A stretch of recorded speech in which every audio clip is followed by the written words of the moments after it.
This is Forward 3. The gantries are retracting at Gamma launch site. They're at full power and counting down to lift.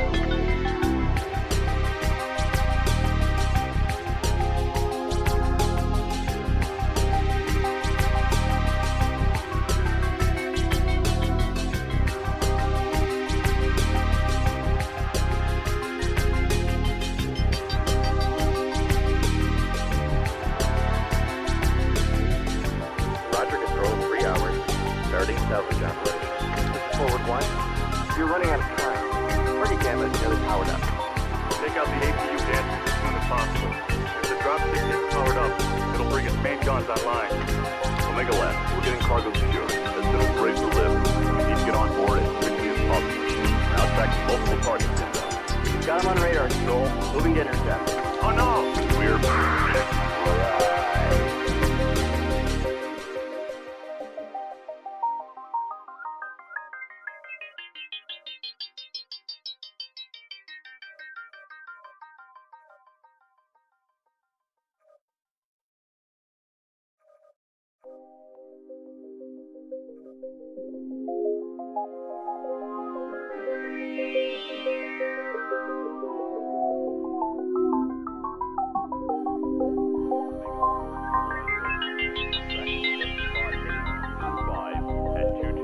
meters altitude. Telemetry indicates this good eject.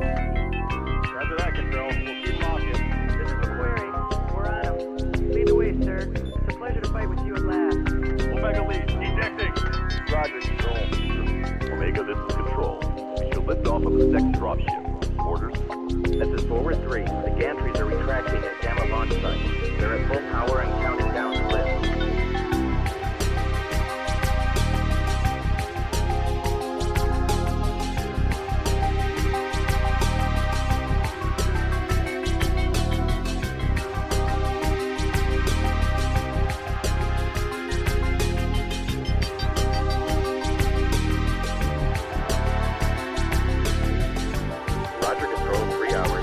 Starting salvage operation. This is Forward 1. You're running out of time. Party Gamma is nearly powered up. Take out the APU gantries as soon as possible. If the dropship gets powered up, it'll bring its main guns online. Omega Left, we're getting cargo secured. As soon as we're able to lift, we need to get on board as quickly as possible. Now tracking multiple targets inbound. You've got him on radar, Stroll. Moving to intercept. Oh no! We're...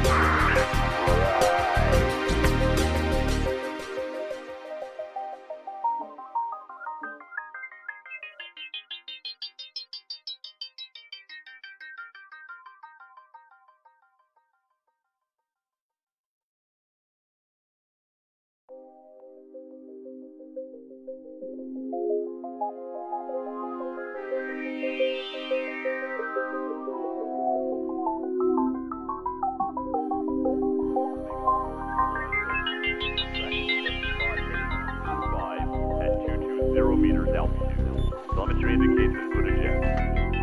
Roger that, Control. We'll keep walking. This is the query. We're on him. Lead the way, sir. It's a pleasure to fight with you at last. Omega lead, ejecting. Roger, Control. Omega, this is Control. We should lift off of the second dropship. Orders?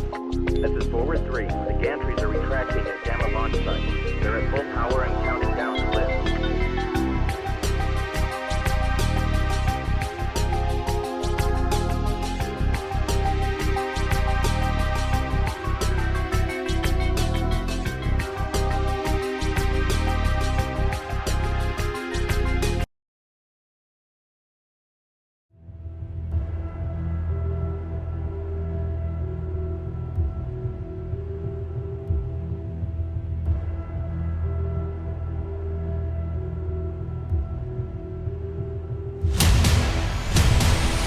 Okay guys, that's our last match of the season. Let's make this one count.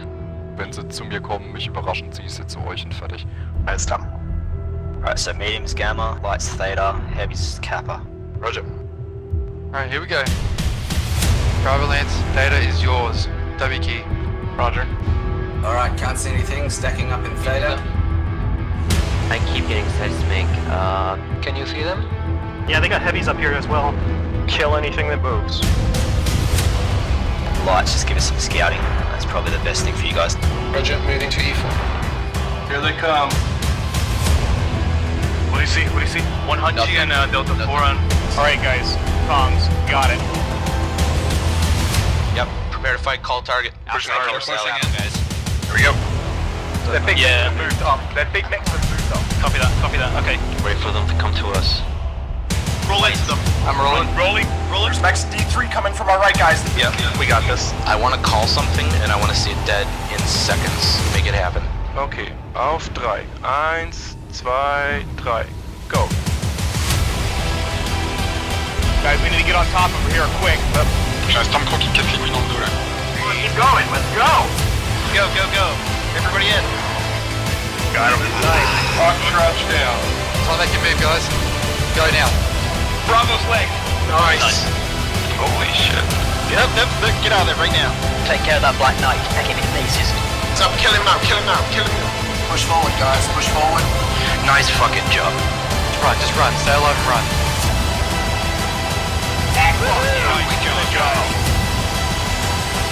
Nice job, everyone. Well fucking played. That is how it is done. Fuck yeah, man. Well done. I can forgive you for shooting me in the back. Alright, keep your eyes active, guys. Don't have scouts on this one, so we're gonna have to all scout. I'll be there soon too. We've got mechs on the way. You guys got this. Sounds like a fucking ambulance 911 call. We are headed into drop 2. 2 lights, 4 mediums, 2 heavies, 0 assaults on skirmish. Let's take a look. We need to spread out a bit. We need to see where from they're coming, and then we will. Alright, boys. Manly men. We're gonna take some fire. We're gonna put fire out. Just make sure you trade well. Yeah. So, stopp, ändert Bewegungsrichtung, Schon zu weit. Yeah, we need to go it now. Yes, we need to go now.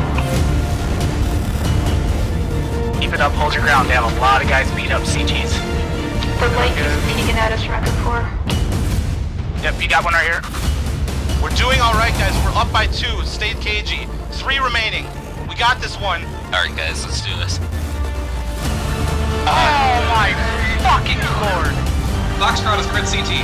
Alright, lights going behind him, Hey, Charlie, come on, guys. Finish him. Side doors up. Prepare for ramming speed. Don't go, Charlie. Tir d'opportunité sur le couverture par l'ultra là. Oh, and he got the kill. And with a second shot, takes down Imminent with the double. D'ailleurs, derrière, bravo. Dans les jambes toujours. Like, go back. Don't panic, just do it. Yes! It was a great match, back and forth, all sorts of stuff going on, incredible shots, things we've never seen before, and things you don't get to see. Good job, Dad. Yeah.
forward 1. You're running out of time.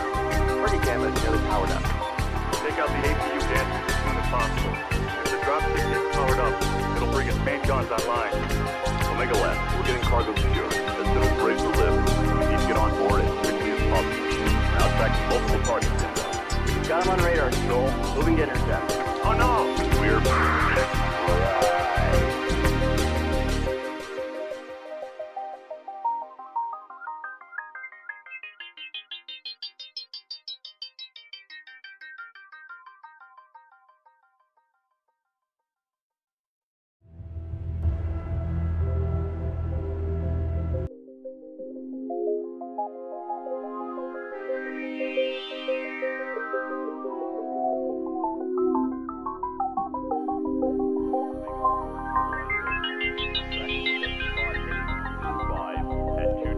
meters altitude. Telemetry indicates input eject. Roger that, Control. We'll keep walking. This is the query. We're on him. Lead the way, sir. It's a pleasure to fight with you at last. Omega lead, ejecting. Roger, Control. Omega, this is Control. We should lift off of the next dropship. Orders? This is forward 3. The gantries are retracting at Gamma launch site. They're at full power and counting down to lift.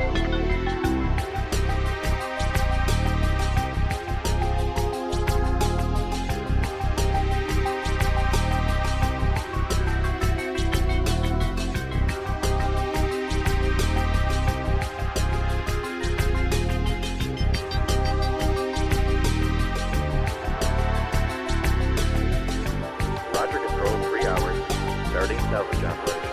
This is forward 1. You're running out of time. Target gamma is nearly powered up. Take out the APU gadgets as soon as possible. If the dropship gets powered up, it'll bring its main guns online. Omega Lab, we're getting cargo secured. As soon as we're able to lift, we need to get on board as quickly as possible. Now tracking multiple targets inbound. Got him on radar, Joel. Moving to intercept. Oh no! We're...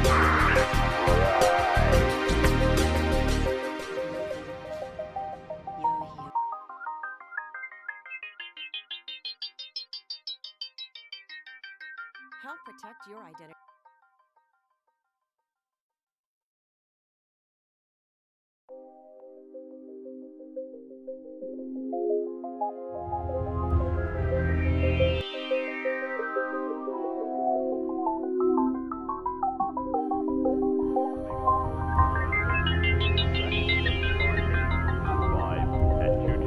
meters altitude. Telemetry indicates input eject. Roger that, Control. We'll keep walking. This is the query. We're on him. Okay guys, that's our last match of the season. Let's make this one count. Wenn sie zu mir kommen, mich überraschen, sie sind zu euch und fertig. Alles klar. Alright, so medium's Gamma, light's Theta, heavy's Kappa. Roger. Alright, here we go. Driver Lance, Theta is yours. W key. Roger. Alright, can't see anything. Stacking up in Theta. I keep getting seismic. Can you see them? Yeah, they got heavies up here as well. Kill anything that moves. Lights, just give us some scouting. That's probably the best thing for you guys. Roger, moving to E4. Here they come.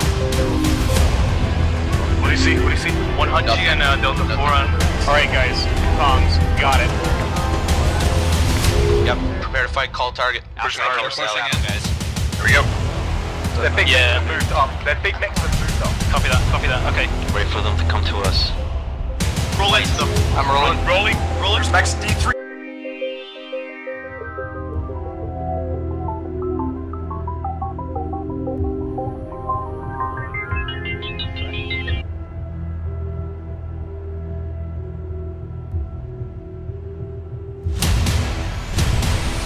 Okay guys, that's...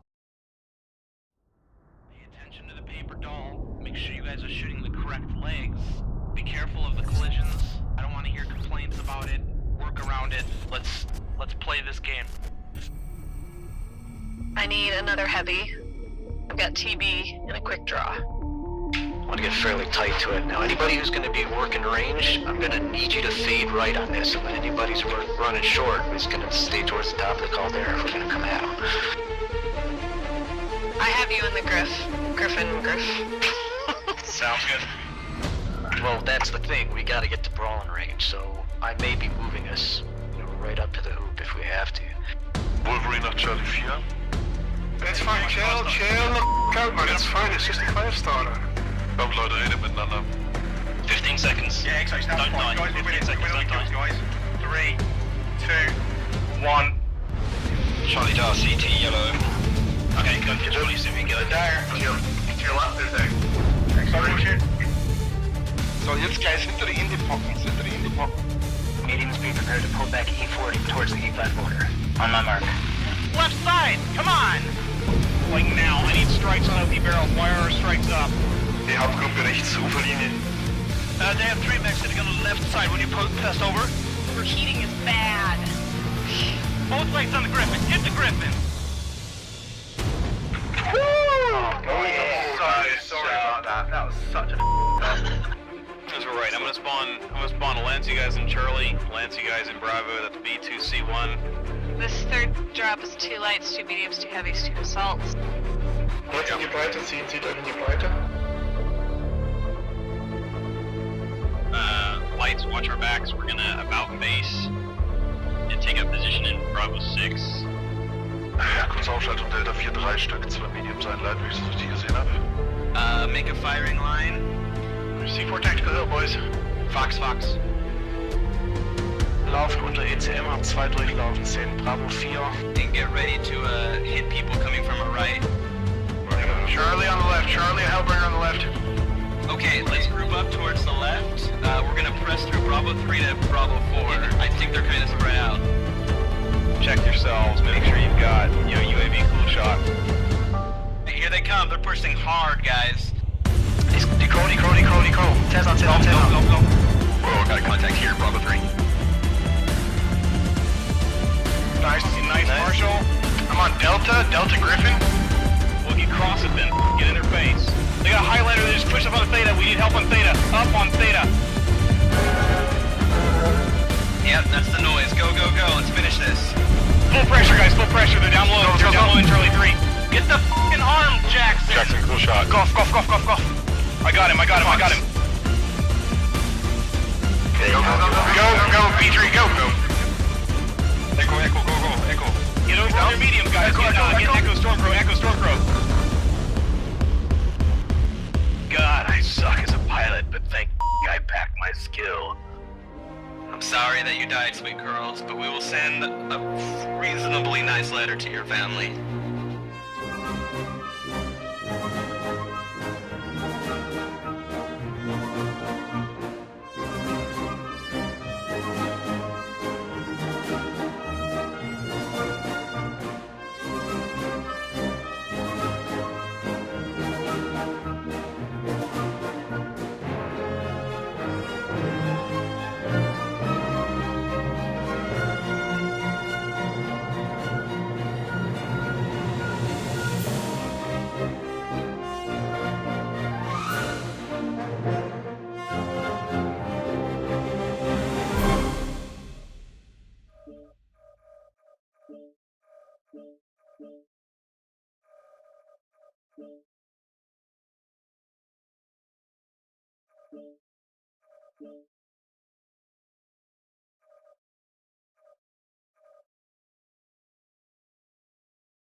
Good evening, mech warriors, MRBC enthusiasts, and fans of Battletech. Welcome to another MRBCLeague.com shoutcast. I am your caster tonight, El Switchblade, and joining me from the mobile bat cave deep in the heart of San Antonio, Texas, is Batman2213. You know, the whole thing about being Batman is people aren't supposed to know where you are, so thanks for giving me away, bud. Batman deep in the heart of Metropolis? Or wait, no, he's Gotham. Superman's Metropolis. It's all good, brother. All right, so tonight we are bringing you the last game of the season for North American Division D Season 9. This is a Week 9 makeup game for New Texas Mercenaries, NTEX, and the 2323 Reggies. MRBC is, of course, the largest community-run league in MechWarrior Online. MechWarrior Online, of course, is the free-to-play MechWarrior game published by PGI, MWMercs.com, of course. Tonight's game is a pretty big deal for at least the 2323 Reggies. If 2323 Reggies are able to win significantly tonight, they should be able to take first place from Clan Widowmaker. As you can see, Clan Widowmaker currently in the league in their division. In MRBC, we rank teams based upon the reputation points. Reputation points are gained by winning drops, killing mechs, and there's bonus criteria within each drop. Each match is comprised of 5 drops. The max potential reputation point for a match is 1,750 reputation points. Each drop, therefore, is worth 350 reputation points. Batman, talk to me about the spread tonight and the scores needed to maybe do an upset or change the rankings in Division D for this season. Absolutely. As of right now, Clan Widowmaker is ahead of the 2323 Reggies by a margin of 1,550 points. And they've also beaten them in 2 head-to-head matches. So in order for the Reggies to come out on top and claim the division, they will have to score a total of 1,600 points, reputation points in tonight's match. Now, with a maximum available of 1,750, that gives them a very, very narrow margin in order to make that claim. Now, the last time these two teams met, I believe it was the 2323 Reggies that took the victory. Yes, they did. They took it 4-1.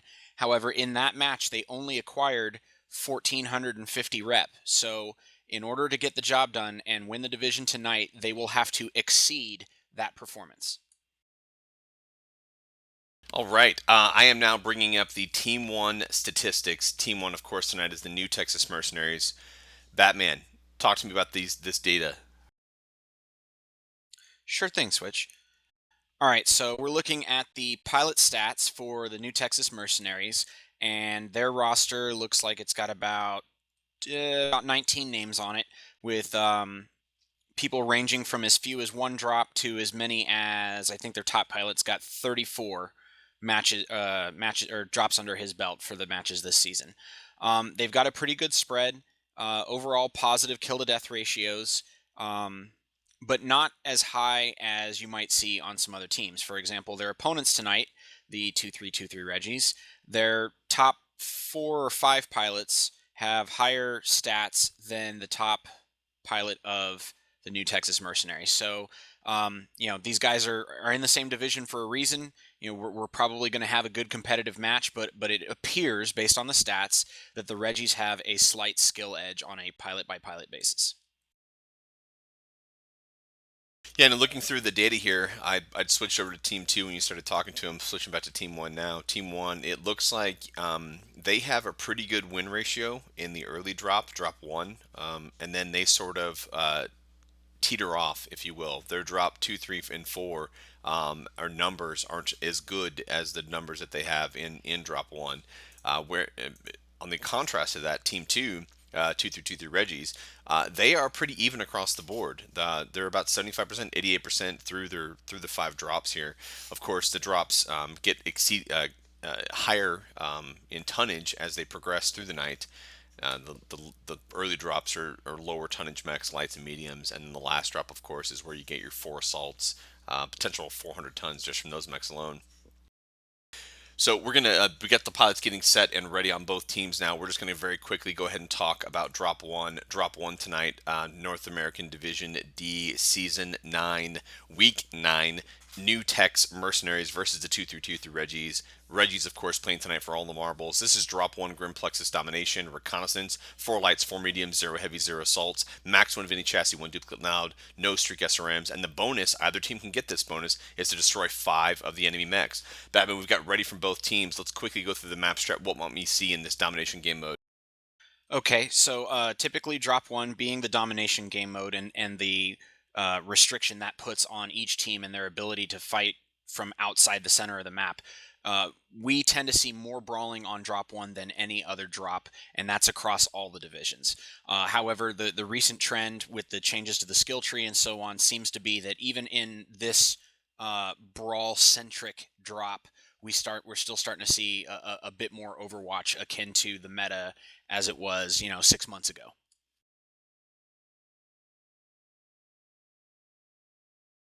So I guess what I would say is anticipate drop decks that are roughly 6 brawlers with 2 Overwatch mechs on either side. They'll vary that according to their own preferences and their own strategies, but that seems to be the norm for drop 1. Yep, drop 1, of course, I agree, tends to devolve into the brawl. We've got both teams indicating ready. We're going to go ahead and get into this. We are Crash and Burn Mech Warriors, North American Division D, New Texas Mercenaries versus the 2323 Reggies, getting ready to go into drop 1. This is all the marbles for the Reggies. As you said at the beginning of the cast, if the Reggies 5-0 New Tex tonight, they can take first place from Clan Widowmakers. New Tex, of course, is mathematically out of distance, out of range from being able to move up into second place. They've relegated themselves to third place with their performance so far this season.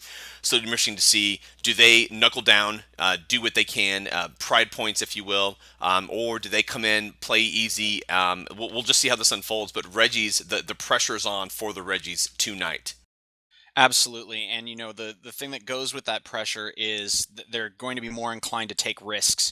So this could be an opportunity for NTEX to salvage a little bit of pride and come back and return the beating that they received the last time these two teams met. All right, so we've got New Texas Mercenaries bringing in Arctic Cheetah, Nova, Hunchback 2CA, a Wolfhound 2, Stormcrow, Jenner 2CA, Firestarter A, and a Stormcrow, doubling up on the Stormcrows. What do we have on the Reggie side? All right, the Reggies are pulling out the Griffin 3M, a Firestarter, a second Griffin 3M, Wolfhound, Adder Prime, Huntsman Prime, Arctic Cheetah, and a Shadowhawk 2D2. So both teams built for the brawl, of course, doubling up on the what do they double up? Griffin's doubling up for the Reggies, right? Correct. So we've got double laser vomit, small lasers for NTEX, and double SRM boats for the Reggies tonight. We've got the Reggies making a move onto the Space Needle Hill. Meanwhile, we've got NTEX moving into the city, pushing towards 2 towers with some of their mechs. Looks like time advantage is currently in favor of 2323 Reggies. This is domination game mode. The team wins by being able to count down the timer of that green circle in the middle of the map before the other team can. Of course, you can stop that timer by shooting an enemy mech in the circle, or you can stop the timer by killing all 8 of the enemy mechs, which is what typically we see happen in these games. Now, just an interesting observation I've seen 2 mechs on the Reggie side. Great strike outbound from tonight. NTEX there. Ooh, some flamers on the Reggies, huh? Yeah, an interesting choice given that this is a pretty cool map. I'm not sure how effective those flamers will be. They've only got 3 total across the entire drop deck. Yeah, but on mechs that are running like laser boating, small lasers, whether they're small pulse or ER small lasers, those flamers can shut those mechs down, so they can be effective. And we've got rotation. NTEX already moving up to Space Needle with these 3 mechs over here. The lights moving up to the right side. The mediums pushing up on the left side of Space Needle. We're going to have a brawl here in just a moment. NTEX being highly aggressive tonight. Yeah, damage seems to be pretty even across the team so far. We've got a Huntsman on the Reggie's side and the Jenner 2C Alpha on the New Texas Mercenary side that are both taking the bulk of the damage from the opposing team's fire. Great strikes going out. Brody down at 62%, getting pounded by a strike. And first blood goes to NTEX. NTEX 1-0 in favor of NTEX at this point. Yeah, it looks like that early focus fire is starting to devolve, and it's just becoming a general melee now. NTEX up 2-0. Reggies have got to turn this around. This is their opportunity to bring this home tonight. They've gotten one, Chimera 11 getting that kill on Tempest. Chimera 11, of course, one of the high-scoring killers for the Reggies through the season so far. Pretty decent focus fire. Those flamers from Benjamin Kirsch doing some work on that Stormcrow. NTEX bringing down another mech and another mech. Yeah, Reggies need to hurry up and polish off those mechs that they've crippled. They're not going to have any guns left if they don't hurry up. And we are seeing the brawl here. It's pretty close quarters brawl here. It's a 3-4 game in favor of NTEX at this point. 3-5 game. They're dropping pretty fast on that Reggie side.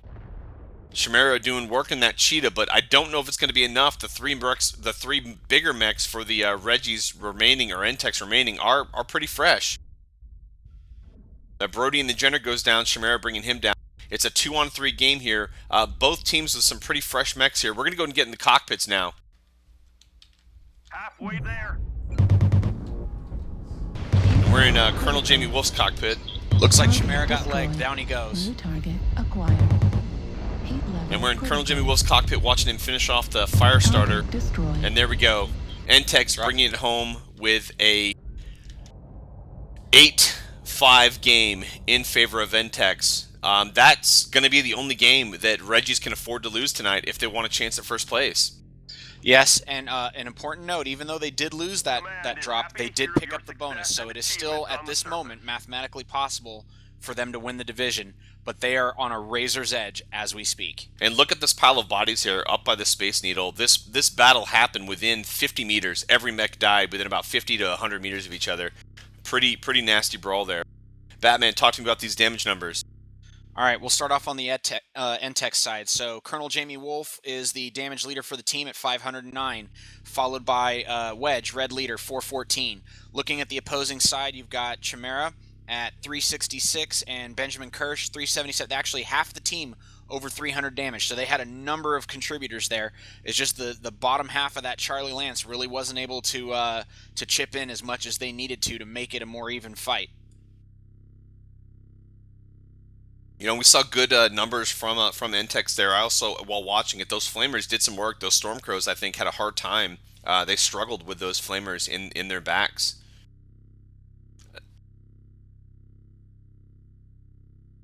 So, going to go ahead and get back into the lobby now. And here we are at the end of Drop 1.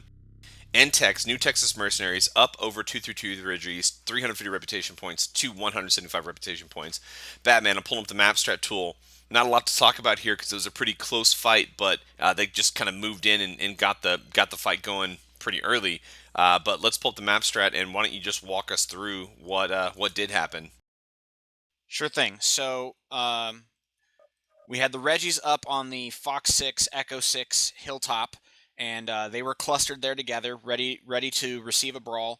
They just didn't execute it very well. What the NTEX Mercenaries did is they split their push, which isn't always a good idea, but in this case it worked out very well for them. So that their first push came counterclockwise through Echo 6 like so, and the Reggies turned and engaged those mechs, which were able to maneuver and survive long enough for the remainder of the team to push straight up the hill into the backside of the Reggies' position, and they just started decimating them. I think they went up 2-0 almost immediately, and then, as the war of attrition continued, they wound up closing it out with 3 of their own mechs remaining before that fight was over. Yeah, those lights pushing around the base of the hill into the back of the Reggies and getting them to turn. Ultimately, I think that was the play of the game. Reggies turned to deal with that, and then the mediums came up the other side of the hill into their backfield, and that they were just never able to recover from that initial pincer. And that put the NTEX mechs into a really good position to clean it up. Yeah, what's kind of funny is we talked just before the drop about how with the Reggies having more to lose, they would be more prone to take risks. But the move that NTEX executed is something that I would have expected from the Reggies, given that statement about them being more likely to assume risk. That split push is a risky move, and when it works beautifully, and when it doesn't, it's a huge disaster. Yeah, with the Reggies taking that sort of stationary defensive position on the top of the hill, not a bad position, but I don't think that they had eyes out. They didn't have enough mechs spread across the hill to see where NTEX was approaching from, allowing NTEX to get entirely too close to them. So when the brawl did happen, the Reggies had no time to respond to it. The game was played at the pace that NTEX wanted, and that's how you win those fights. You set the fight on your terms. You look at a team like Ison, who just won Div B on Thursday. That's a team that sets the brawl on their terms more often than not, and they win those brawls because they're setting the rules of engagement. You see it from poke teams too. Poke teams that are able to set the map control, set the angles and the distance that they want to fight at. It's all about setting the battle to your team's pace, your team's strategy, what you've come to do that night. And we saw right now that NTEX made that happen for themselves. So kudos to NTEX. I agree. And the thing is, in order to be able to set those conditions for the fight that you want to execute, what really plays into that is having more information than the opponent does. Prior to the skill tree release, everyone had seismic on their mechs because it was simply the best module you could install. And now without that, the war of information looks completely different than it used to. And one thing that we didn't talk about prior to the match beginning, but we should go ahead and bring it up now. Since the release of the new skill tree, NTEX has 5-0'd 2 of their opponents. So they're really making that adjustment very, very well. Right. Good call out. We've got ready indicated from Team 1, so we're moving into Drop 2. Drop 2 on Frozen City Conquest, Recon Enforced, 2 lights, 4 mediums, 2 heavies, 0 assaults, max 1 of any chassis, 1 duplicate allowed. The bonus both teams can get still is to destroy 5 enemy mechs. Batman, quickly, what are we going to see from these teams on Drop 2 Frozen City? Well, what I hope we're going to see is a big brawl in Fox 7, Echo 7. That's my favorite place to fight on this map. There's a lot of terrain there. You can do a lot of maneuvering. I'm far less interested in seeing a poke battle across the ravine. It doesn't make for an exciting match. It's a much slower paced game when that happens. But both teams came ready to brawl Drop 1, so maybe they'll entertain us with a Drop 2 brawl as well.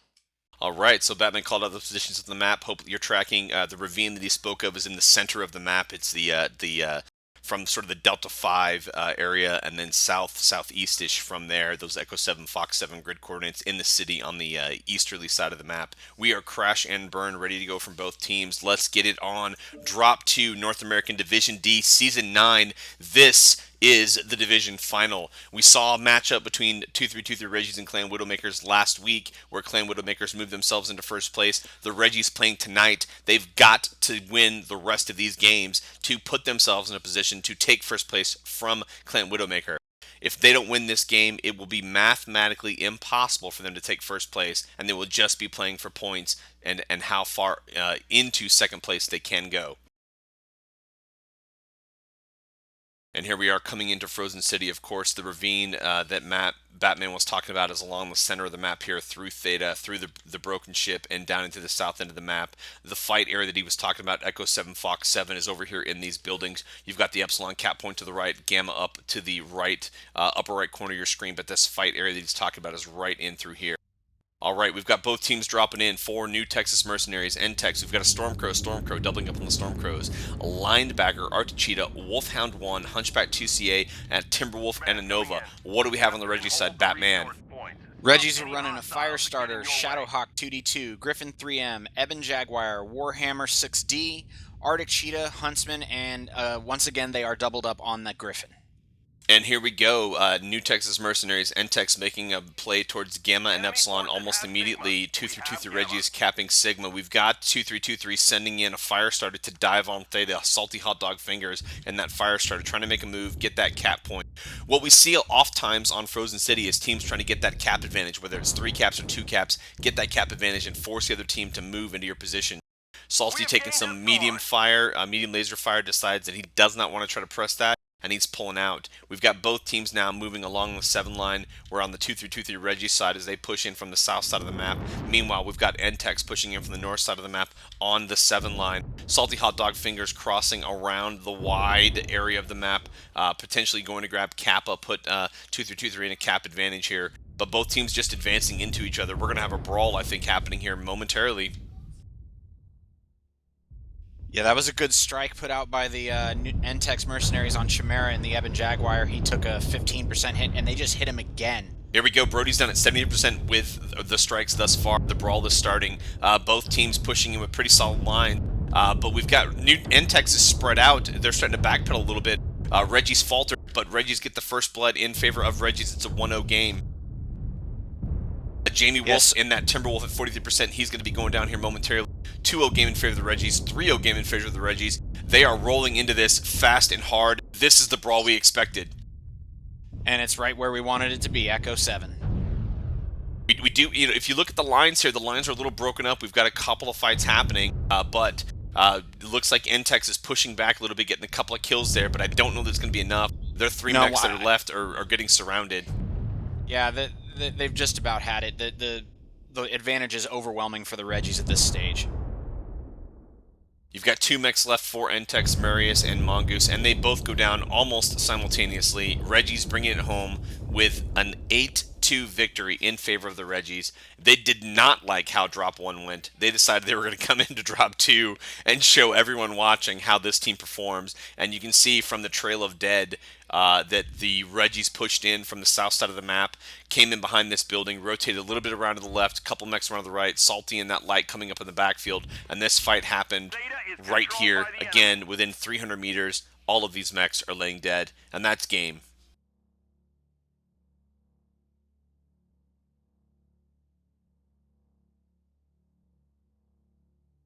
All right, Batman, we've got the drop numbers on screen. Talk to me. All right, so looking at the Reggie side, damage leader was Chimera 11 at 442. Next mech was King Kuranis in the Shadowhawk at 363. But everyone contributed. Everybody doing about 150 or more damage. Kills spread across the team. So I mean what that says to me is good focused fire, good effort across the board from the Reggies. On the NTEX side, not bad numbers. Their top damage being 383 from Wedge Red Leader, 372 from Marius Arcadius in the Arctic Cheetah. And then it just kind of starts to dip off from there. Colonel Jamie Wolf in the Timberwolf, only 64 damage. Brody and a Stormcrow, only 53. My suspicion is they were probably the first two that were focused down and just didn't survive long enough to contribute more. The Timberwolf was actually the third mech to go down, third or fourth mech to go down, but he did get focused. He got hit down to about 40% pretty early on into the match. So here you're after the end of drop 2, drop 1, of course, going to NTEX, drop 2 going to 2-3 Reggies. It's a 1-1 game, 525 reputation points for the Reggies, 400 reputation points for NTEX. And no negative connotation to this all, but it really doesn't matter how many points NTEX has tonight. They've locked in third place for the season.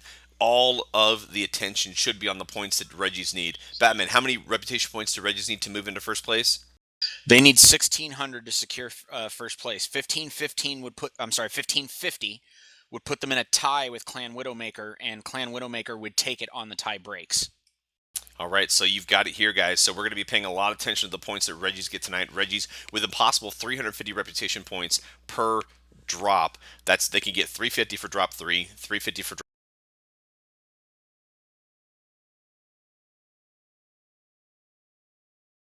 So if they do 1575.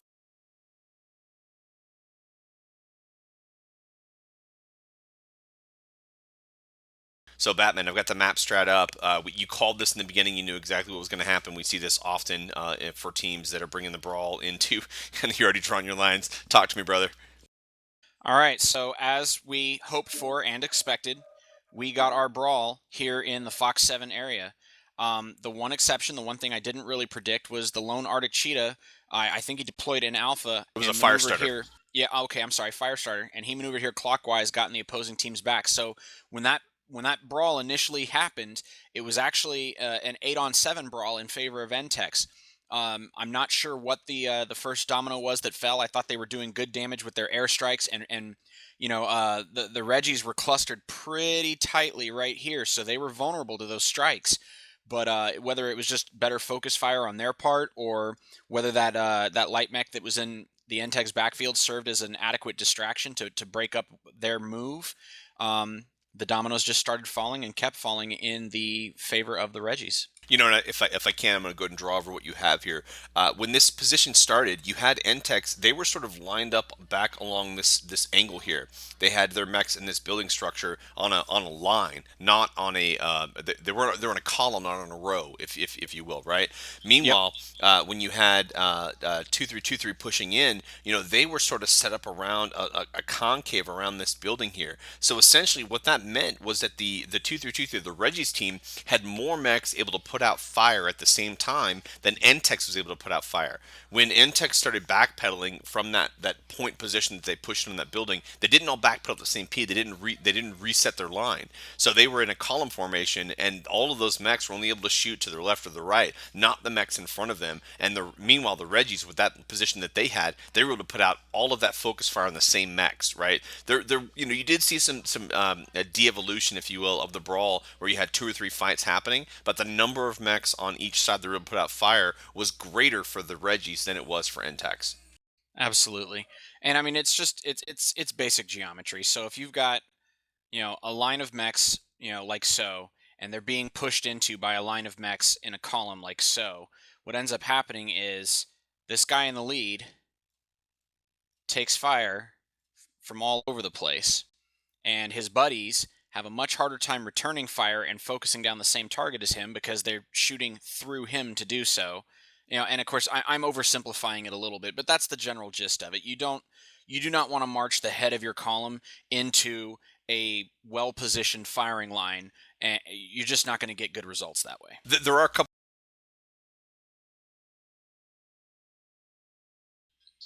Sure.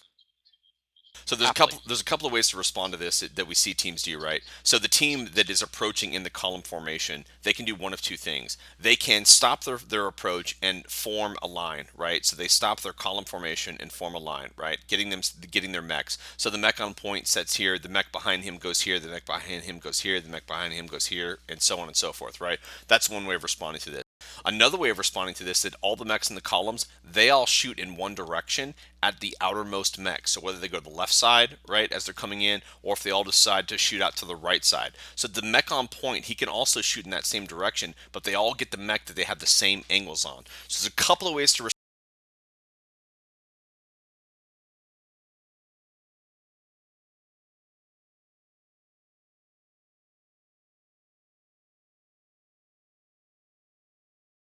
but the general gist is the red line is the set formation, the blue line is the team approaching into it, the falling back into a line position is that purple line, and then the orange and the green are what I was saying about the mechs in the column shooting to the outermost wings of that line formation they're pushing into.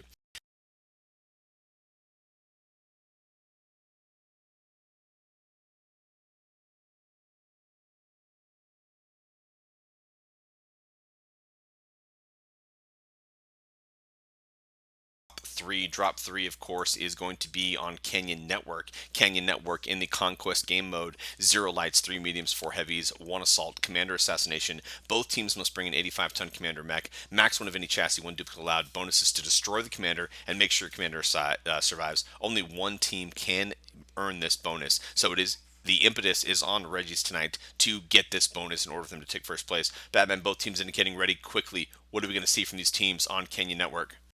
Well, so far through 2 drops, we've seen nothing but brawl. Canyon Network is one of the maps that lends itself to more of a poking type strategy. Often you'll see Team 1 lined up over here on the Echo 4 Delta 5 ridgeline.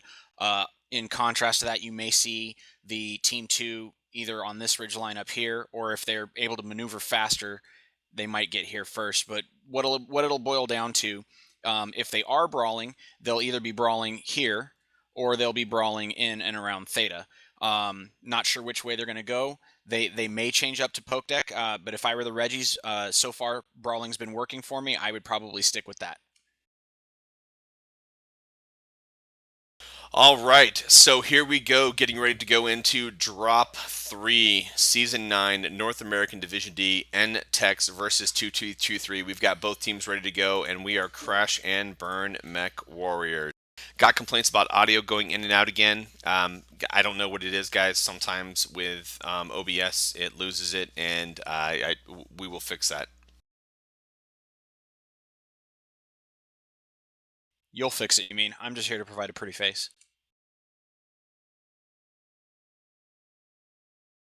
And a pretty face it is.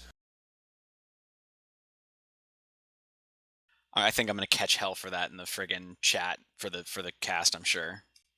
Right?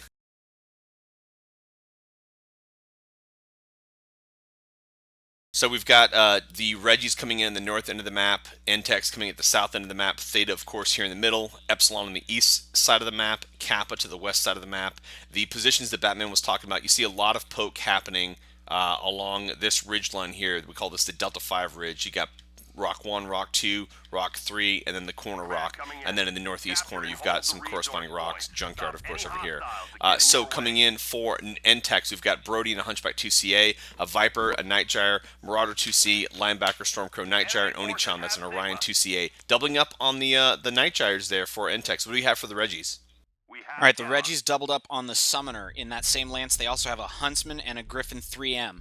The other lance looks to be more poke. It's got a Nightgyre, Marauder 2C, an Ebon Jaguar, and Viper is their sole what I would call fast, cap harassment mech. They've taken Epsilon. We've got on the other end of the map here, we've got NTEC setting up with this Overwatch position right here along the railroad tracks. Meanwhile, you've got NTEC pushing in towards the Epsilon position, set up along this rock structure here. Both teams moving kind of slow. It seems that there's not a lot of fast movement happening. Well, the Reggies did split between, they're half Brawl and half Overwatch, so, I mean, they're not going to be in as big a hurry to close the distance. They're, who is that? Salty Hot Dog Fingers is kind of showing almost reckless aggression in his push on the enemy position at the moment. He's out there all by himself and certainly doesn't have the firepower to take on all of those mechs. So I think he's just trying to get some information. Yeah, see, now he's turning around and backpedaling a little bit. I think what they're trying to do is pinpoint exactly where NTEC is, because NTEC is not where they expected them to be. And, once they figure out that NTEC is split here, I think you'll actually see a focus maneuver to go ahead and try to eliminate one of those isolated portions of the NTEC drop deck. Yeah, the Reggie's position here. Not many of these mechs can put out fire. Now, granted, these mechs they're hanging down low, or the Brawl mechs, but I'm not sure if they're trying to bait the NTEC across the map into them. I don't think that NTEC is going to take that. NTEC also seems to be quite happy with their position on the other end of the map. I'm not really sure how this is going to happen. NTEC has no incentive to push into the Reggies whatsoever. In fact, what they might do, just to add insult to injury, is just go ahead and creep over here and snap up Theta if they can, and then they can just be content to sit back and wait. Yeah, a little bit of PPC fire being traded from both teams, but neither team in a position where they're putting out significant damage numbers where they are hurting the other team. I'm just not really sure where we're going to go from this. We've got the Reggies now making a little bit of rotation around the north end of the map, maybe trying to go get Raisin Wing, but Raisin in that Viper is going to be able to outrun this team. This is a Brawl team. They're moving in a death pall. What I think is happening here is that the Reggies know that they have to score big, right? And so they are being a little hesitant to send out mechs on their own to lose. They're making a shift now towards the canyon. It looks like they're going to try to split here and get the cap and send mechs up the canyon towards Theta. But, where Reggies were successful last drop was with that hyper-aggressive blind Brawl push, right? And if they really want to be successful, I think they need to maybe close that distance and do what they did last drop. I agree, Switch, and that's not what we're seeing so far. In fact, Raisin Wing, when he went over there on that wide maneuver, he uncapped Sigma and forced the Reggies to go back and take it. In the meantime, while they're back there capping it, the rest of NTEC went up and snagged Theta, so they're just going to keep applying pressure, just bits and pieces. Yeah, we've got Reggies now pushing into Theta with the bulk of their brawlers. This open ground position here, this is only about 200 meters, right? So if the Reggies are able to get the bulk of their forces into the Theta position and push across, they can punish these NTEC mechs on the radio tower. And Raisin Wing bringing down Salty Hot Dog Fingers. That's a 1-0 game in favor of NTEC. That is going to be a detriment to Reggies when they do get into that brawl, though. Well, not only that, but that was also their fastest mech. So, if they're going to try to win this on caps, they're definitely at a disadvantage now. Yeah, here we go. Reggie's rotating with the murder ball. They're going to drop on Marius, not drop, but move into Marius on the high ground here at Theta, take him out, and then maybe drop into the mechs in the canyon or push across to the radio tower. This fight is unfolding very fast. Well, Hindsight dropped down and engaged the Orion 2C down there, but he's in a 3-on-1 disadvantage at the moment, and now 4-on-1, and he's dead. So now the Reggies are down 2 mechs. Reggie's not in a great position. Look at the damage numbers, though. NTEC mechs are hurt pretty bad, and the Reggies are in a pretty good damage number position.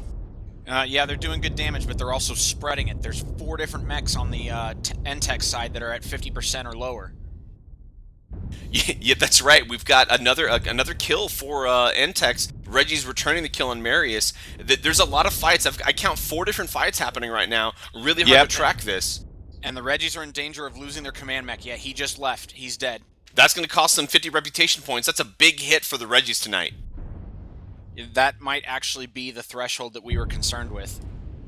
Yeah, Reggie's doing the best they can here. They're focusing on Snowscape and that Stormcrow. They're able to bring him down. Benjamin Kirsch, team captain for the Reggies, getting that kill. It's an even game at this point. Damage numbers appear to be in favor of Entex, though. Entex has a fresh Marauder 2C, not in the fight yet. Yeah, that's their command mech, so if they can withhold that one from the Reggies, then they'll definitely deny that. Well, I mean, okay, they've already lost that bonus, but you knew what I meant. Yeah. And I said Demon Sauce, the Marauder 2C, not in the fight. He's just not been in the brawl. He's been putting out some significant damage from that perk position that he's in, Overwatch position. Benjamin and Chimera, the last two mechs for the Reggies, left on the field, and I think they're going to be going down very shortly. It's a 2-on-1 to 1-on-1 situation.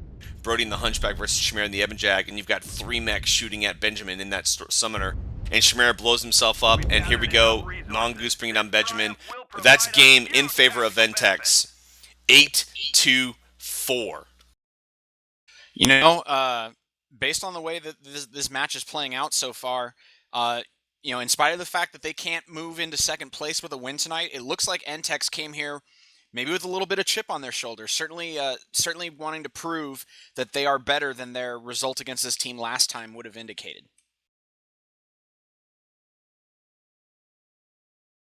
Yeah, Batman, let's talk about these damage numbers. What do you see, brother? Okay, on the Entex side, they have both Colonel Jamie Wolf and Demon Sauce. That's 2 of their ranged mechs.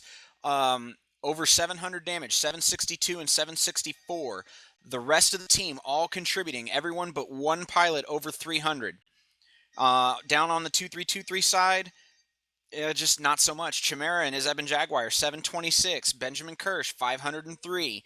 Maximum Taco, 498. But then it trickles down from there substantially.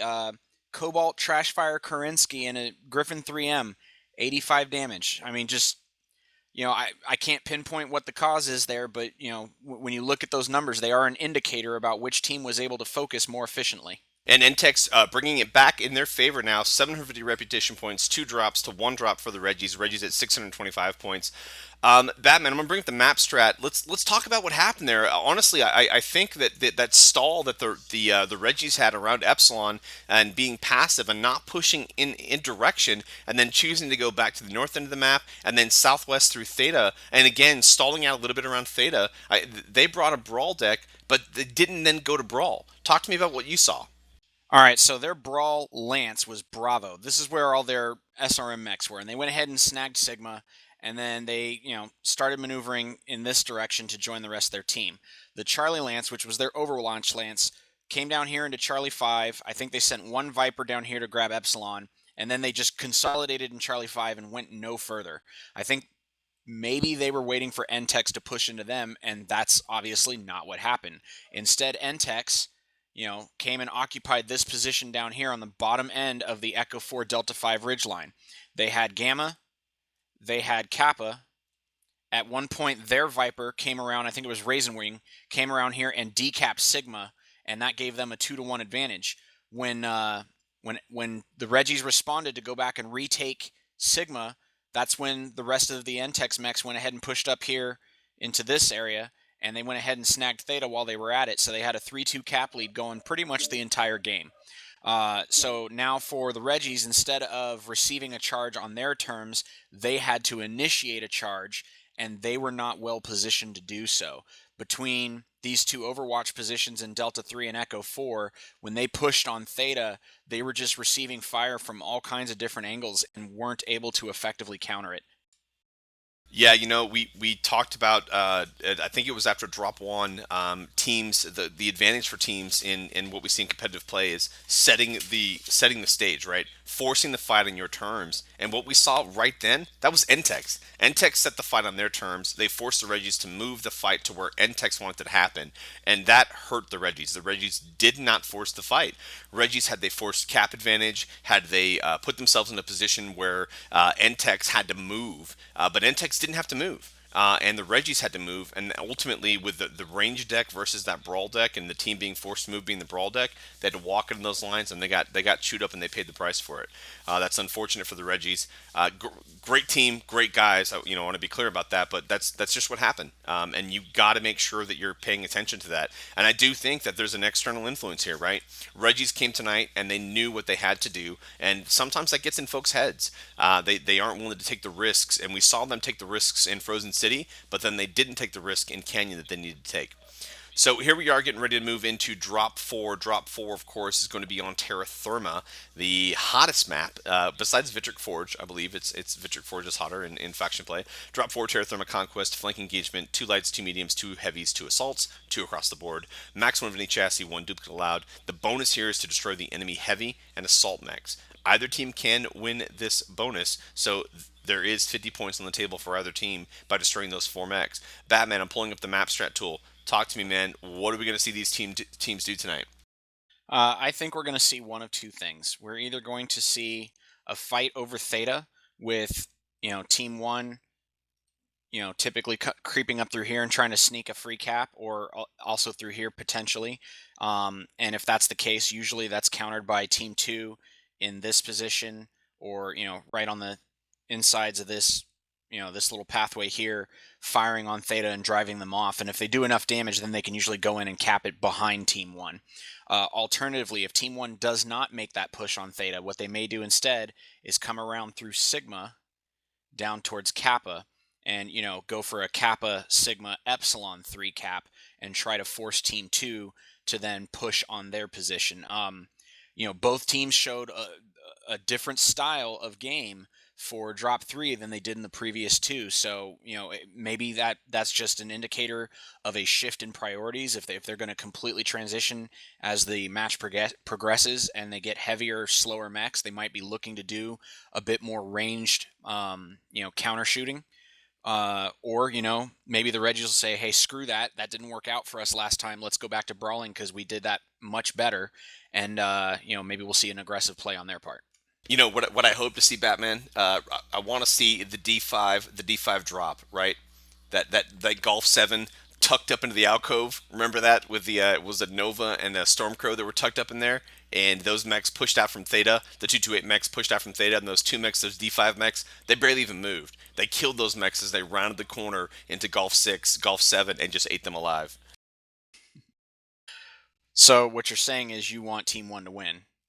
I'm not saying I want either team to win. I do want to remember that epic move that we saw D5 pull on 228 this season. Not to be bested, 228 then followed up with the snake in a cornhole, if you will. The 2 griffins in the mining pit on Tourmaline jumping up and getting behind the SJR push across the open ground towards the Alpha spawn.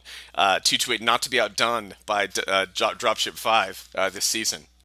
We've definitely seen a lot of ingenuity in the execution of the different teams' strategies across these matches. It's been a lot of fun to witness. It really has, man. And we are Crash and Burn Mech Warriors going into Drop 4. N-Tex, New Texas Mercenaries up 2-1 over 2323 Reggies going into Drop 4 North American Division D. This has been a great match so far, pretty exciting, and I do think that mathematically we're in a position where the results for Division D are set, but let's not let that take away from the rest of the game that we want to watch tonight.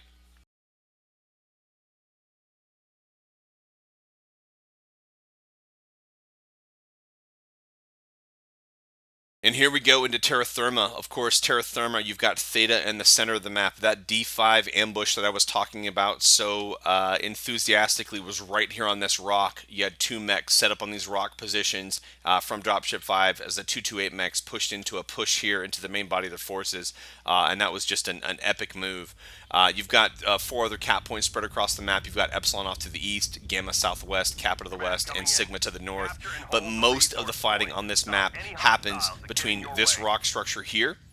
So essentially from Theta through this rock structure, up around this bend, not necessarily in this flame pit around Kappa, through this little gap here, and then the open ground towards Sigma. That's where we see most of the fighting happening on this map. Coming in for N-Tex, that's the New Texas Mercenaries, we have a Nightjar, Kodiak 3, Hunchback 2C, Arctic Cheetah, Orion 2CA, and Onichan, and Wolfhound and Nova. What do we have on the Reggie side, Batman?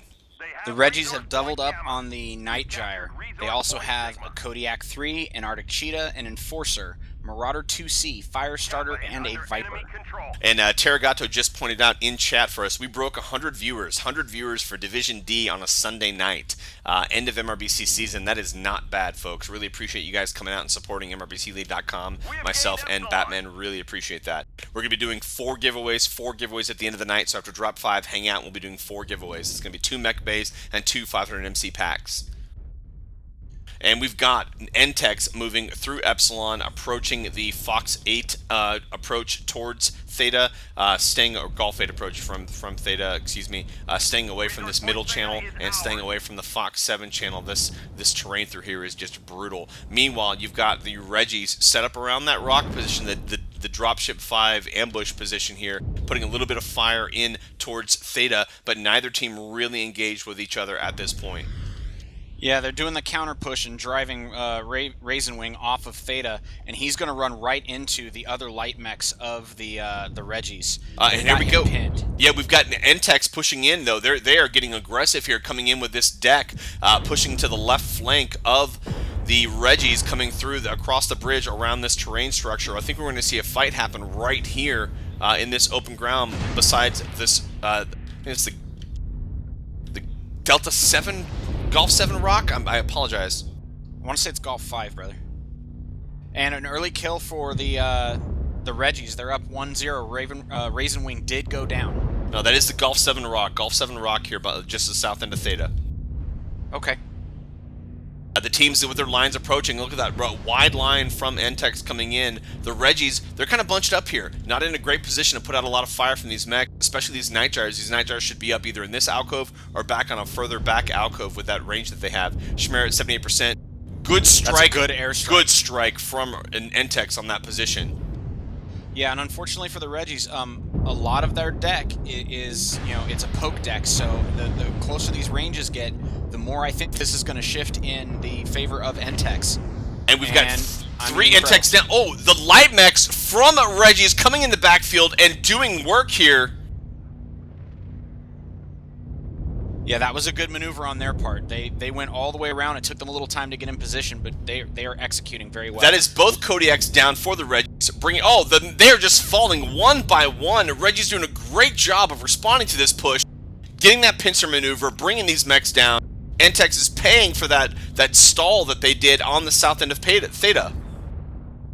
Yeah, the focus fire is starting to break down a little bit here. We got a couple different scrims going on, but definitely an advantage for the Reggies. It looks like they will be able to secure this one. Only 2 mechs remaining on the NTEX side. And notice the difference between this game and last game, right? Reggies got aggressive, and they made NTEX pay for their maneuvering with that aggressive move. And we've got Snowscape and his Wolfhound trying to run away. Let's go ahead and get in his cockpit and watch this match unfold. We are currently 7 kills for the Reggies against NTEX. This is the last remaining mech for NTEX on the field. Snowscape in this Wolfhound. He's got all of his weapons, but his left torso is open. New target acquired. Theta is controlled by the enemy.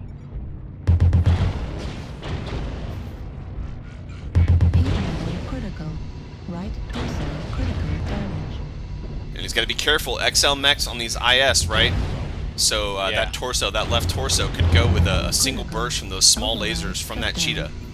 Well, he seems to be doing an okay job of shielding it at the moment, but his back's also open, so and there he goes. And King Coronas comes in and gets the other torso, blows the other torso out, bringing it home for the Reggies. That's an 8-1 game in favor of the Reggies on Terra Firma. Let's go back over here where this pile of bodies are, just south of Theta. This is where the fight unfolded around this Golf 7. You had NTEX moving in from this position to the right here, trying to push into Theta. Their push faltered. Light mechs from the Reggies came in behind, broke their lines, and ultimately won the game for the Reggies. Batman, talk to me about these damage numbers. I can't, because apparently I hit the wrong button and exited the game. All right, no worries. I'll bring him up then. We've got MVP for the Reggies is going to be Chimera 11 with 511. Kill MVP for the Reggies is going to be King Coronas with 3 kills. Going into NTEX, you've got damage MVP is going to be Tempest Omega with 456. And the 1 kill goes to Mongoose in that Nightjar. That's the Onichan and the Nightjar securing the 2-point victories for NTEX. Great. Switch. I gotta take a phone call real quick. I'll be right back. No worries, man. Great damage numbers from both teams. The spread is, not that far off. Both teams obviously doing a good job focusing fire, spreading the damage. But again, the hyper-aggressive maneuvering by 2-3-2-3 Reggies to respond to the push from NTEX brought that game home from them, bringing them the victory here in Drop 4. So here we are at the end of Drop 4. We've got New Texas Mercenaries at 750 reputation points to 2-3-2-3 Reggies at 625. I did not click save because that is not correct. It is a 2-2 game. 975 reputation points for the Reggies to 775 reputation points for NTEX.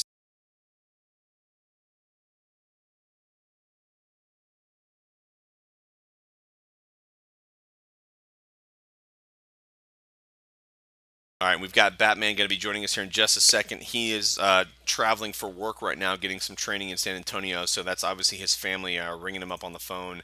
Let me go ahead and bring this up.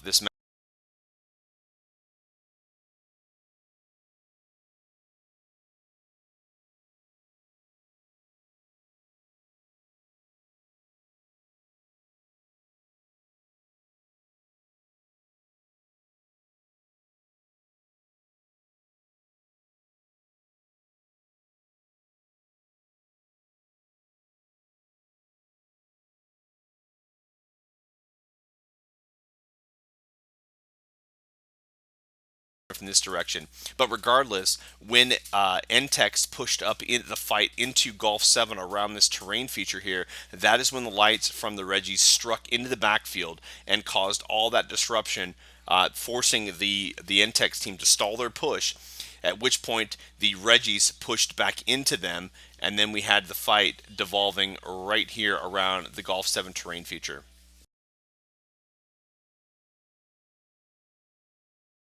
So at the end of Drop 4, we've got the Reggies at 975 reputation points, ahead of NTEX at 775 reputation points, with one drop left to go. Mathematically, I do believe that the Reggies are unable to move into first place with the results of tonight, but that doesn't mean that we aren't going to see some exciting MechWarrior action. So from Drop 4, we move into Drop 5. Drop 5 is going to be on HPG Manifold. HPG Manifold, of course, one of the coldest maps out there, meaning we'll probably see a lot higher percentage of laser mechs, lasers being one of the hottest weapons out there. Center of battle engagement on Conquest, 2 lights, 0 mediums, 2 heavies, 4 assaults, max 1 Infinity chassis, 1 duplicate loud, and the bonus here is to destroy the assault mechs on the opposing teams. There was a recent change to HPG Manifold, of course. HPG Manifold used to only have 2 entrances into the center area of the map for both teams. However, with the latest patch, they've now introduced a 3rd entrance point in the center of the map. So what you had for Team 1 is Team 1 could come in from the north here. They could come in from the east here. Team 2 could come in from the west here in Echo 4, and they could come from the south here in Golf 5, Fox 5. With this latest patch, they've introduced an entry point here in Fox 4 for Team 2, and then for Team 1 here in Delta 6. So it'll be interesting to see how these two teams respond to that new entry point. Oftentimes what you see in HPG Manifold is you'll see teams, there's either a fight that happens here around Echo 6, right? Or you'll see another fight, a secondary fight in some cases, happen here around Fox 6. We saw this evident this season with 228 versus Dropship 5, where that fight happened around Echo 6. You had the Marauder 2Cs for Dropship 5 in the center of the map in Echo 5, pushing behind 228. We saw the fight, the Blind Brawl push from BSK versus I think it was Smoke Adders in Fox 6, the Atlas getting the airstrike kill as he went down. That's often what we see in these higher division games.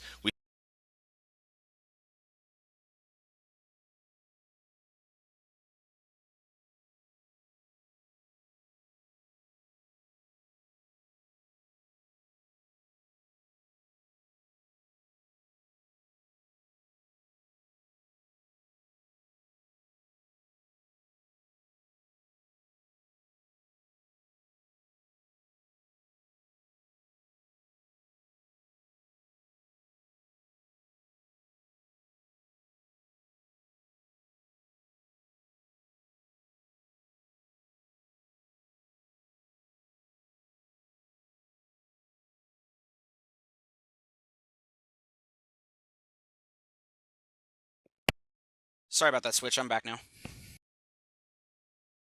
All right, we've lost the cam bat, so I'm just going to go ahead and leave your logo up. I was just talking through the map strat tool, talking about the 3 positions where we tend to see fights on this map. Anything to add to that from your perspective? Looking at what you got, I'd say it's pretty accurate. I think that green circle on the Fox 6 quadrant is definitely a bad position for Team 2 to have that fight occur.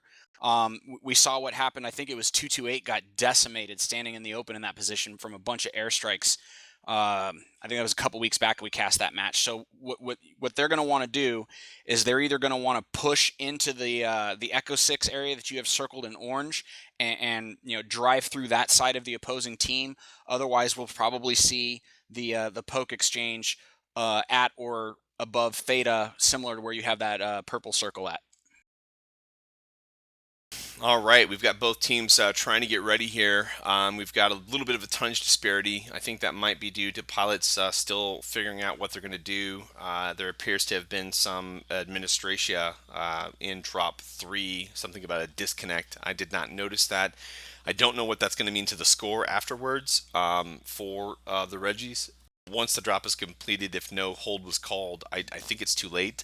But I am just a caster. I am not an admin. I am not a referee, so I'm not going to make a rules decision here. I'll let the teams work that out with those the referees and the admins respectively. So Batman, so far tonight, man, it's a 2-2 game, 975 to 775. Of course, the first time these two teams came out, Reggie's 4-1 Entex, if I recall correctly.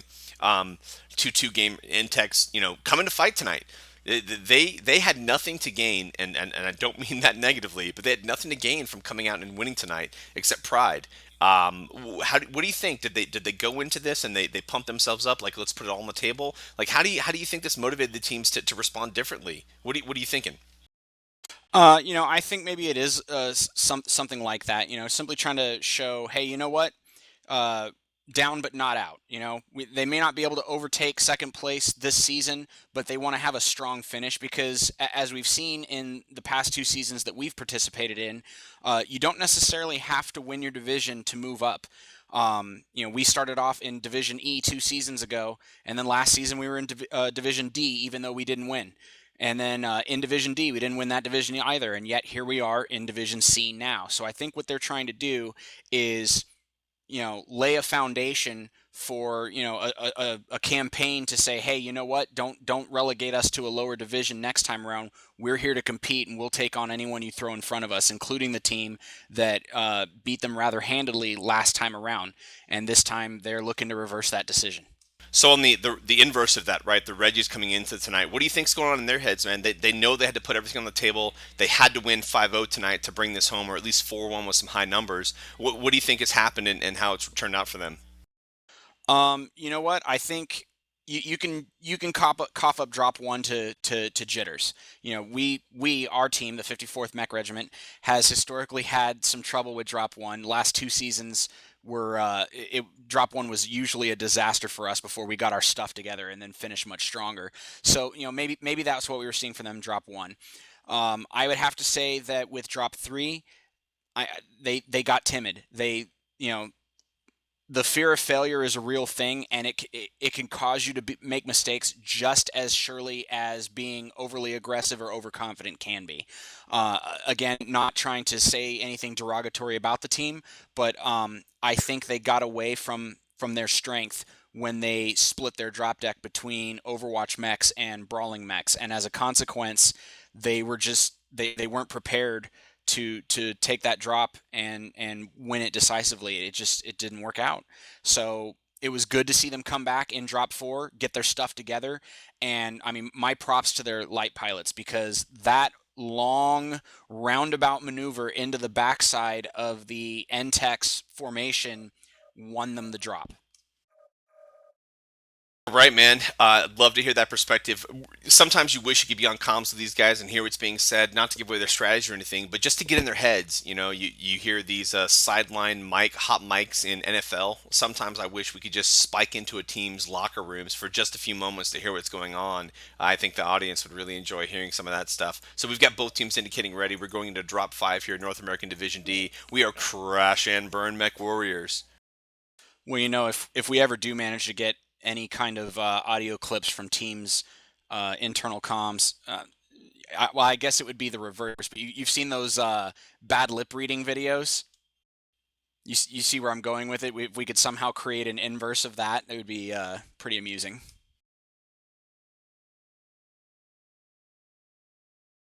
Either you disagree or you can't hear me. No, I am. I'm responding to the audience. We've lost audio 3 times tonight. To the stream, you're able to hear me throughout, but through the stream, we've lost audio on 3 separate occasions tonight, and it's just highly frustrating when that happens, man. Now, historically, when that's happened, it's been your audio that's crapped out, and people were still able to hear me. Are they giving you specific feedback? Is that the case? Yeah, it's my audio, but you're able to hear me, so it's my audio output to OBS for some reason is causing issues. But let's not focus on that. I want to apologize again to the folks watching. I don't know what's going on, but we'll look into it and we'll see if we can't figure it out, guys. NTEX coming in with an Orion 2CA, a Mauler MX90, a Battlemaster 2C, an Onichan. That's another Orion 2CA, a Wolfhound 1, Kodiak 3, Arctic Cheetah, and an Atlas S for NTEX. What do we have on the Reggie side? All right, the Reggies decided to double up on the Marauder 2C. In addition to that, they have a Direwolf S, an Arctic Cheetah, a Grasshopper, a Warhammer 6D, a Kodiak 3, and a Firestarter. We have gained Epsilon. All right, so the team's taking advantage of this new center entrance point. Both teams moving in with the lances that spawn there, grabbing this entrance point. It's a 2-1 cap game in favor of the Reggies at this point. We've got the Reggies moving in from the south side of the map here, getting into that southeast quadrant that I highlighted in orange. Meanwhile, you've got on the north end of the map, northeast end of the map, the NTEX moving in that new spawn point, coming in around that eastern wall. You got Benjamin Kirsch up on top of the wall, the south side of the map. He's got a good eye on the NTEX position, and he is exchanging well, I would say exchanging, except they're not shooting back. He's putting shots on their team, trying to get a little bit of early damage in and provide direction for his team. Yeah, and this Reggie's the heavies and assaults here for the Reggies coming in on this south, setting up in that orange circle that I talked about. We've seen stalls push his stall here before. They are waiting. I do hope that the Reggies learn their lessons that they learned in drop 2, right, where they stalled that push and they paid the price for it. Then they came back in drop 3 and brought it home. So maybe it was drop 4 that brought it home. So hopefully they're going to move and be aggressive here and get those damage numbers out. 3-2 cap game in favor of NTEX, putting the impetus on Reggie's to move. Well, the Reggie's assault mechs are all ballistic builds, autocannons and whatnot. They've got some laser vomit on the Warhammer and on their light mechs. I wouldn't call it a brawl deck. I would call it, a skirmishing deck. So I'm not sure how aggressive we can expect them to be.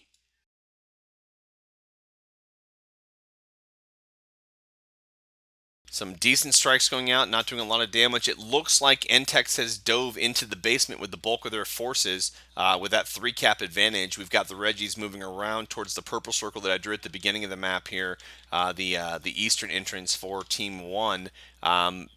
Most of the mechs are converging on this point. Meanwhile, NTEX has balled up on Theta in the basement. Yeah, our team's executed that maneuver a couple times before, especially in situations where we felt we were at a range disadvantage. But now it looks like they're pushing out through the southern side. I mean, they're coming around to fight. They're going to fight in the open, it looks like.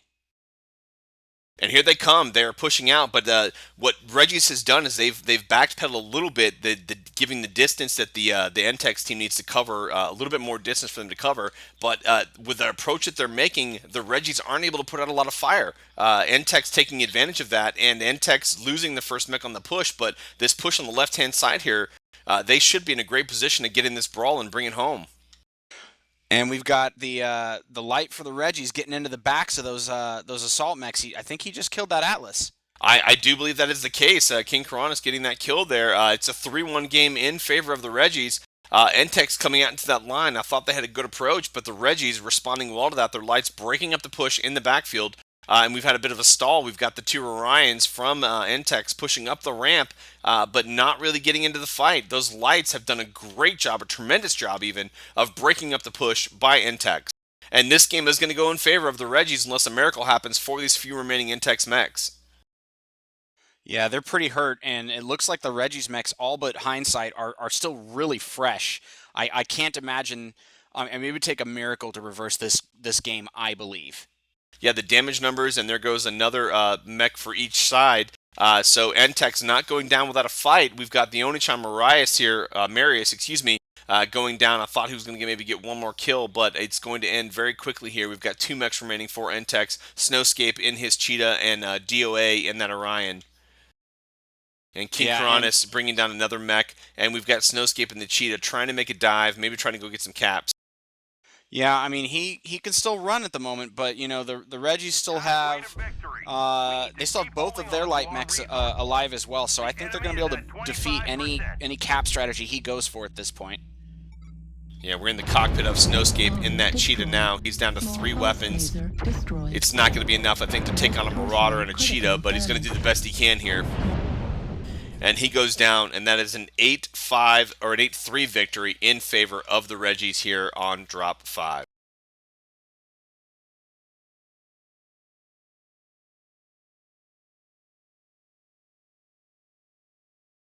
You know, most of this fight happening here around the that purple circle that I drew at the beginning of the maps, the push coming up from Entex out of the basement across this open ground into the 2-3-2-3 position here, set to receive, and the Reggies doing a great job with their legs, breaking up that push, stalling that push, and bringing home the victory. Batman, damage numbers, talk to me. Sure thing. So on the Reggie side, you've got Colbart Trashfire, 590 damage. Hindsight in his Kodiak 3, 717. Chimera, 662. On the Entex side, Marius Arcadius, 542. DOA, 449. Gunch in the Mauler, 366. So I mean, you know, both teams had pilots that were doing significant damage. Again, it just looks like the case was that the Reggies were able to set their position and focus their fire a little more efficiently. They were able to stall that push and shut it down before too much damage was done to their gun line. All right, and here we are at the end of drop 5, getting back into the lobby. We've got the result, the final tonight, 2-3-2-3 Reggies with 1,325 reputation points to 850 reputation points for the new Texas Mercenaries. Batman, let's talk about this drop, and then we'll go into the post game. What do we see unfold here, brother? Okay, I'm going to leave up the circles that you drew because at least 2 of them are relevant. So the Reggies, they came in and pushed, you know, through the door here, and even across this door here. And initially, in this open ground that, you know, we don't really like very much, they did have a grasshopper up on top of the wall here, and he was getting eyes on the Entex mechs for his team. They were located back here in Delta 6. So what they wound up doing is executing a counterclockwise push over here to this Echo 6 strong position that we've seen used in the past and have even used ourselves to good effect. That Overwatch mech that was up on top of the wall shifted over here and again continued to provide eyes and Overwatch. The Entex mechs pushed in and seized a cap advantage by taking Theta, and then came out here into open ground where they decided that they were going to go ahead and make their push. Now when they made that push, it was broken up by 2 things. It was broken up by these buildings right here. You know, they came through there kind of staggered and, you know, walking not quite in a column, but, you know, not a solid, gun line either. So they're advancing into the gun line of the Reggies through Fox 6, that open ground that we said was not an advantageous position for a team to be in. And then the second thing that really drove the nail in the coffin for them was the Reggies lights coming in from over the top of Theta here and diving into the back of their assault mechs and just stalling that push. The interesting thing about this is if you're not a player of MechWarrior Online and you just see this strategy board, the strat tool that we use with these lines on it, it looks fairly nonsensical. But what I do love is that most of the players of this game can look at this and make complete sense of what you just drew and what we were talking about. So that was fantastic.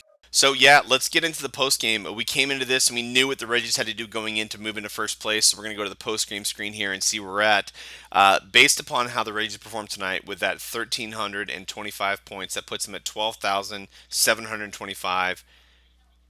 That's going to leave them. That's not correct. Things have changed. I don't know what the repetition points were going in. Things appear to have changed. Reggie's had 13,200 going in. Okay. So that's I had the numbers backwards. 1 second.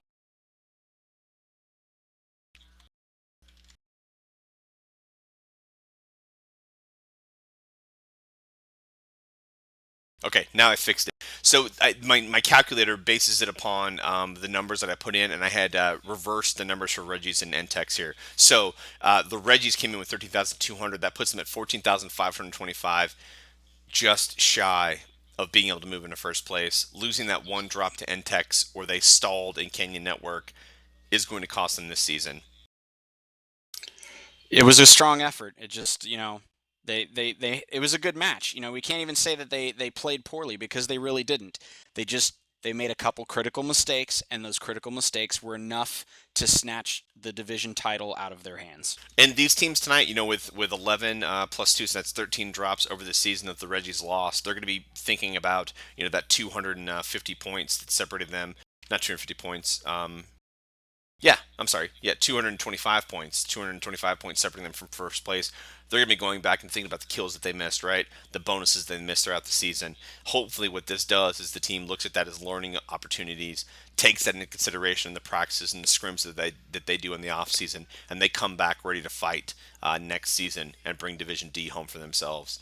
I want to thank both teams tonight, Clan 2323 Reggies and New Texas Mercenaries. Of course, we had the bulk of Clan Widowmaker watching the stream tonight as well, so that's just great for the folks. Batman, we broke 115 viewers on a Sunday night for Division D, the Division D final, if you will. I use air quotes because the final, really, in my opinion, was last week with Widowmaker versus the Reggies. We've got 4 giveaways to do. I'm going to go into the giveaway tool while I'm getting that ready, Batman. Comments on the match tonight, comments on the season for Division D. What do you got to say, man? Well, tonight's match was really, it was a great match. These two teams both came, and what we like to see is interactive, aggressive gameplay, and we got that. There were a couple drops where one team or the other was playing a little more cagey than you and I necessarily enjoy, but they had reasons for doing the things they were doing. Particularly I'm talking about Entex on drop 3, where they held back in that southern end of the map, which was not what I would have anticipated, and clearly not what the Reggies expected them to do either. But in doing so, they completely disrupted the Reggies' plan and stole that dropout from underneath them, denying them the opportunity to overtake Clan Widowmaker in the process. As for the whole division across the season, I'm looking at the league standings for the division. Of course, it's not updated to reflect the results of tonight's match, but what I'm seeing is, the top 3 teams had winning records. The bottom 3 teams did not. There's no really surprise there. It's a zero-sum game, right? For every drop won, there's got to be a drop lost. But it looks like every team came out and played, and other than, okay, I don't know what's going on with the cadre because they don't have a full 10 matches reported there, but it was a competitive division, is what I'm trying to say. There wasn't one team that just blew away all of the competition, undisputed. Everyone had matches to win and matches that they could conceivably lose along the way. That's, I think, important. That's the whole reason we have these tiered divisions, is in order to make sure that we do get competitive matches. And we've mentioned it before. We're rolling now for 500 MC. 500 MC. If you win this, make sure to send a message via Twitch to El Switchblade. And it looks like Valkyrie 1968 wins the first roll for 500 MC. Valkyrie 1968. Please send a message in Twitch to El Switchblade so I can send you that code. What we've seen all season long, I think, across all the divisions is very competitive play. At the end of the season, coming down the last couple of matches across all the divisions, it's just been really great to see. So here we are rolling for another 500 MC, the second giveaway of the night, 500 MC. If you do win this roll, you see your name come up on screen, please send a message in Twitch to El Switchblade. I say this every week. We do this, and about 75% of the time, I still have to send a message to the player to initiate this. So please make sure to send me a message so I know who this is, and I don't have to watch these videos again to find you.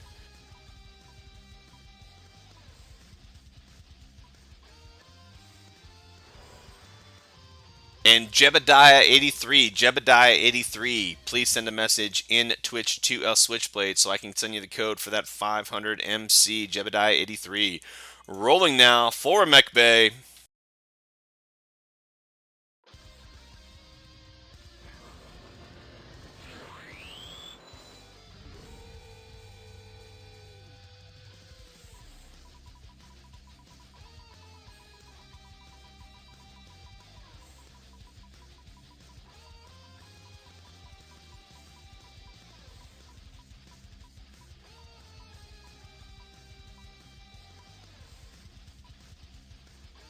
Roughneck 45 winning the first mech bay. Please send a message in Twitch to us, Switchblade, and I'll give you the code for that mech bay. That's Roughneck 45. And the last giveaway of the night for another mech bay is going to be...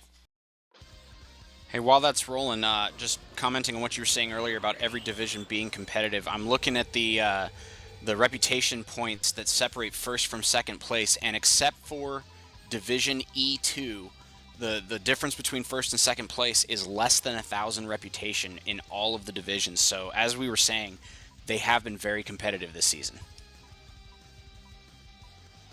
Nice, man. Love that. And it looks like the last winner is CSAG 5313. CSAG 5313 winning that mech base. Send a message in Twitch to us, Switchblade, and we'll give you the code for that. All right, so let's look at this then, just to close this out. The winner of North American Division D, Clan Widowmaker at 14,750 reputation points. Second place is going to be 14,525 reputation points is 2323 Reggies. Third place with 12,250 reputation points and a great showing tonight is going to be the New Texas Mercenaries. Great job here, guys, in Division D. And you know what we're going to do? We're going to roll through those divisions like you talked about just very quickly. Since there's no future cast to talk about. North American Division A, Dropship 5. Looks like they're going to bring it home this season. It's not mathematically possible, I think, for anyone to catch up to them. I think that... Steel Jaguar is the only other team with a drop remaining, and it's against Dropship 5. Now, if they somehow miraculously 5-0'd them and didn't lose any mechs, then it would be mathematically possible for them to overtake first place, but realistically not likely to happen. They're battling for second right now. Yep, and don't want to take away... Possible. Completely possible for them to 5-0 them and not lose a single mech. That could happen. Going to be hard. Then we roll into North American Division B. North American Division B, we've got first place locked in by Isengrim with the match on Thursday. Isengrim beat out BSK and brought home the division. Isengrim first place, BSK, Blackstone Knights second place, and Smoke Outers coming in a distant third. Going into our division, Division C, and this may have been why I brought this whole thing up, was just to talk about this division. 54th Mechanized Regiment, of course, where Batman and I hail from. We are currently in first place. We have one match remaining against Stun. We have to beat Stun soundly, and then we need 228 and Kong.